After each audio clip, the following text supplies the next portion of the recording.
Huygens made a trip in the early 17th century to Venice, and he came back with full ideas about sculpture and about art and architecture, and he wanted to express that when he constructed his country house. And now we are having your exhibition in the garden of that country house.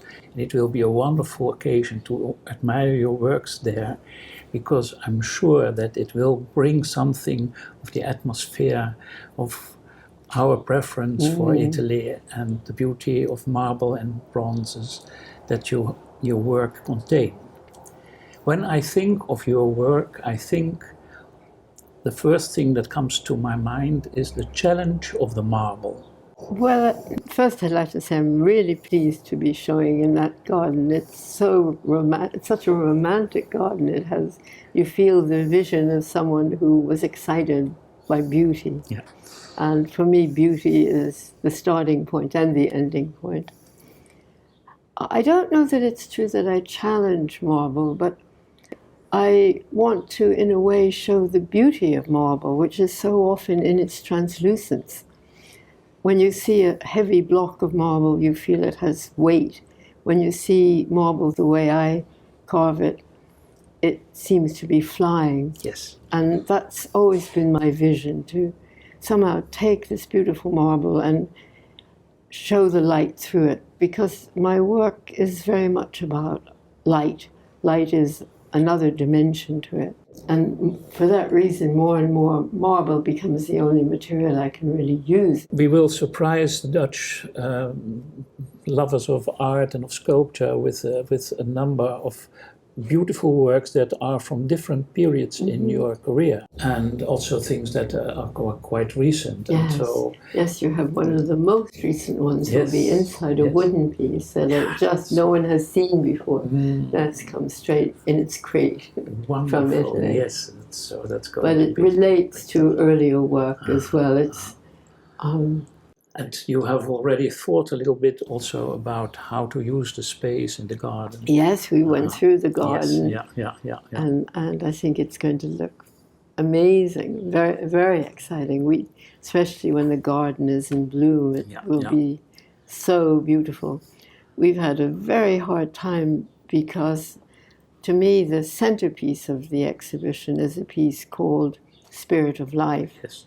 And it was too tall to transport standing up. So we have had a tremendous problem of having to decide, do I take that out or do I find out how to create it? But I think it's such an important piece, I wanted to send it, so it is coming. Well, many of the pieces in this show have to do with the idea of spiritual transformation. Yes.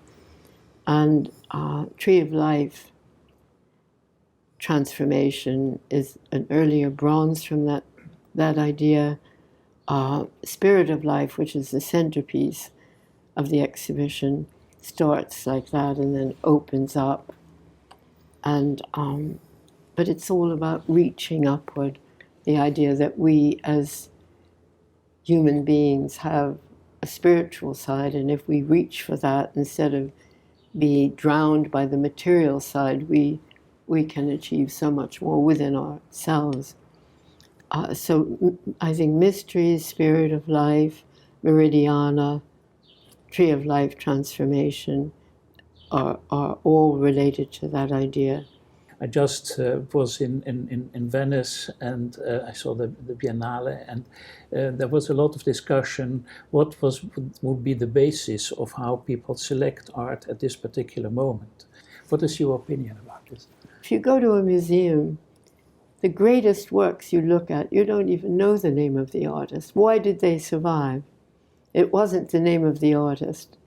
It was that work had something that people across all cultures have been able to look at and recognize. Yes. I think we're living in a very dangerous time because beauty, which is what every artist strove for, has been taken off its pedestal, and I think, and become politicized, even to the point where certainly it started after the Second World War, when artists felt, and maybe it started even with the philosopher Adorno, who said to create, this, he didn't say exactly that, but to write a beautiful poem after the Holocaust is, I can't remember what he said it was exactly, but I think he said, you can't, how can you do that?